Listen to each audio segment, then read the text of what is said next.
শরীফ ওসমান হাদির ঘটনা নিয়ে নতুন নাটকীয়তা। আপনারা যেটা শুনছেন সুখবর না, এটা সুখবর নয়। এর নেপথ্যের রহস্য শুনলে আপনি অবাক হবেন।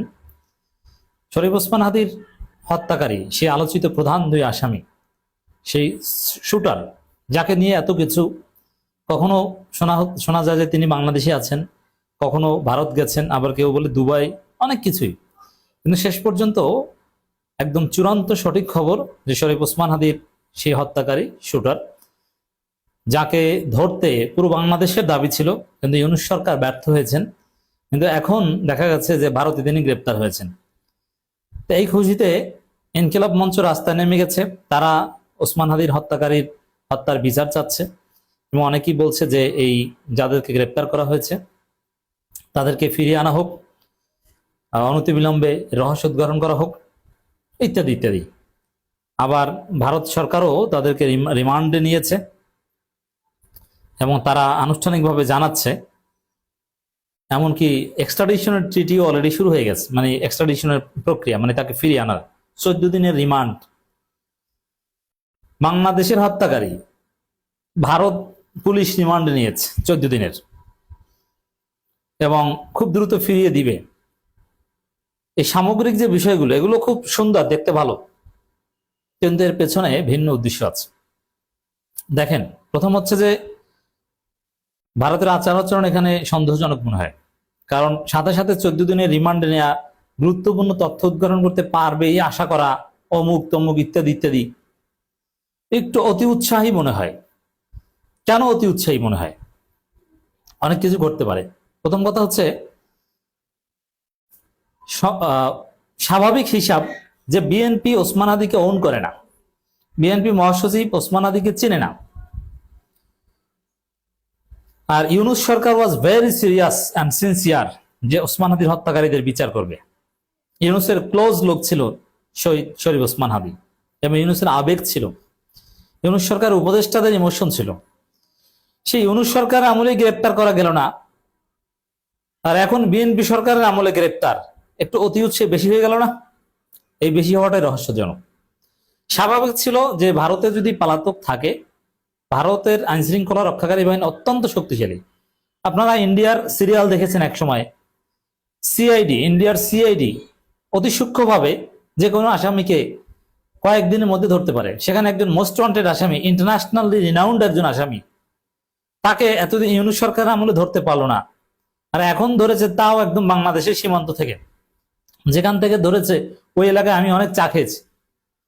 বনগাঁও, যারা ভারতে যান, বিশেষ করে যশোর থেকে, বেনাপোল থেকে, তারা ভালোভাবে চিনেন, ট্রেনে উঠতে হলে ওখানে যেতে হয়। ওটা বাংলাদেশ আর ভারতের মধ্যে পার্থক্য নেই। তো দর্শক, সেখানে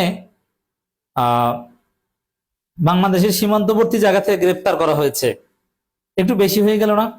আসল ঘটনাটা কি আসলে হতে পারে, এটা আমাদের বিশ্লেষণ, যে ভারত সরকারের হাতে বা নজরদারিতে আগেই ছিল, কিন্তু ভারত বিনা লাভে, কিসের বিনিময়ে, কোন উদ্দেশ্যে, এমনিতেই ইউনূস সরকারকে দেখতে পারে না। ইউনূস সরকার সফল হোক, ইউনূস সরকার ইমেজ বাড়ুক, এটা তো ভারত চাইতেই পারে না। সেই হিসাবে ভারত সুযোগ থাকলে বা গ্রেপ্তার করলেও তো তাকে গ্রেপ্তার বলবে না, কারণ ইউনূস সরকার যাতে ব্যর্থ হয়, ইউনূস সরকার পারে না, এটাই তো ভারত চাইবে। কিন্তু এখন তো বিএনপি হচ্ছে ভারতের পছন্দের সরকার। তো এখন এটা হতে পারে এরকম যে আসলে এই হত্যাকারীকে আগেই গ্রেপ্তার করেছে, অথবা আগেই তাদের নিয়ন্ত্রণে ছিল, কিন্তু ইউনূস সরকার যাতে লাভবান না হয়, ইউনূস সরকার যাতে ব্যর্থ হয়, অথবা গ্রেপ্তার দেখিয়ে ফেরত দিলে ইউনূস সরকারের কাছ থেকে তো ওই ফেরতের বিনিময়ে কিছু আদায় করা যাবে না। এটা বুঝতে হলে আর একটা থিওরি আপনাদেরকে বলি। ইন্টারন্যাশনাল আইনে এক্সট্রাডিশন ট্রিটি আছে। বাংলাদেশের সাথে দুইটা দেশের এক্সট্রাডিশন ট্রিটি আছে, মানে বন্দি বিনিময় চুক্তি, ভারতের সাথে আর থাইল্যান্ডের সাথে, যার ফলে অপরাধীকে ফিরিয়ে আনা যায়। কিন্তু এই ট্রিটি মানতে কেউ বাধ্য না, এখানে বিভিন্ন ফাঁক ফোকর আছে, এগুলো এড়িয়ে যাওয়া যায়। যেমন শেখ হাসিনাকে ফেরত দিতে ভারত বাধ্য, শেখ হাসিনাকে ফেরত দেয় ভারত?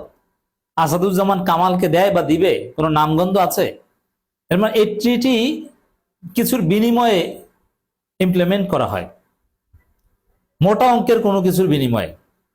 যেমন ভারতকে এই দিতে হবে, সেই দিতে হবে, তাদের এই স্বার্থ পূরণ করে দিতে হবে, তাদের এই জায়গায় স্ট্র্যাটেজিক ইন্টারেস্ট সার্ভ করতে হবে, এরকম কিছুর বিনিময়ে বন্দীকে ফেরত দেওয়া হয়।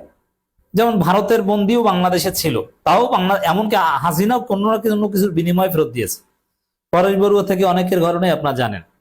এর মানে বিনিময় ছাড়া, লাভ ছাড়া এক দেশ আর এক দেশের বন্দীকে ফেরত দেয় না।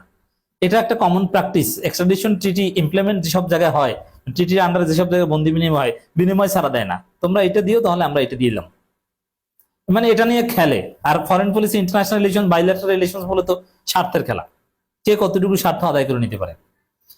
এখন ইউনূস সরকার আমলে গ্রেপ্তার করতে পারলো। ইউনূস সরকার তো ভারত বিরোধী সরকার। ইউনূস সরকারের পতন চাইতো ক্ষণে ক্ষণে, মুহূর্তে মুহূর্তে ইন্ডিয়া।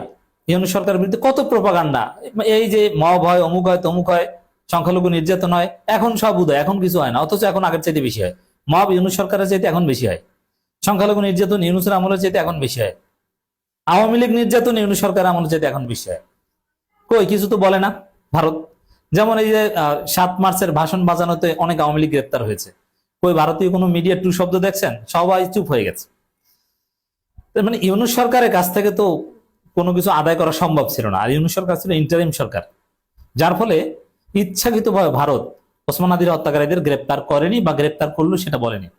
কিন্তু এখন তাদের পছন্দের সরকার এসেছে, এখন ভারত এটা বলে দিয়েছে, বা এখন গ্রেপ্তার করেছে। এখন গ্রেপ্তার করেছে কেন? প্রথম কথা হচ্ছে বিএনপির, ভারতের পছন্দের সরকার বিএনপি, এখন বিএনপি সফল, তারা পারে, তাদের ইমেজ বাড়ানোর জন্য ভারত উপকার করছে, নাম্বার 1। দ্বিতীয় হচ্ছে যে ভারত বিএনপির কাছ থেকে এখন অনেক কিছু নিতে পারবে, যে ঠিক আছে গ্রেপ্তার করেছি, এখন এটাকে দিব, যেহেতু গ্রেপ্তার করেছি, গ্রেপ্তার এই নিউজ যেহেতু পাবলিশ হয়েছে, অতএব ফেরত দেওয়াটা এখন জরুরি, বা জনগণের চাপ সরকারের উপর পড়বে মারাত্মকভাবে। ভারতের কাছ থেকে ফেরত আনতে বিএনপি সরকার বাধ্য হবে, এটা অনিবার্য। এজন্য দর্শক,